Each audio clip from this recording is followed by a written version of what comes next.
29 মে রাজ্যে প্রধানমন্ত্রী বৃহস্পতিবার আলিপুরদুয়ারে সভা প্রধানমন্ত্রী নরেন্দ্র মোদীর। 29 মে রাজ্যে প্রধানমন্ত্রী বৃহস্পতিবার আলিপুরদুয়ারে সভা নরেন্দ্র মোদীর।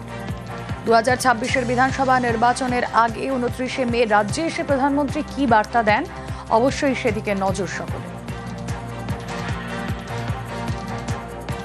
দেশের প্রধানমন্ত্রী আমাদের সর্বোচ্চ নেতা মাননীয় শ্রী নরেন্দ্র মোদীজি পশ্চিমবঙ্গ সফরে আসছেন। আলিপুরদুয়ারে একটি সরকারি অনুষ্ঠানের সঙ্গে সঙ্গে তিনি একটি জনসভা করবেন।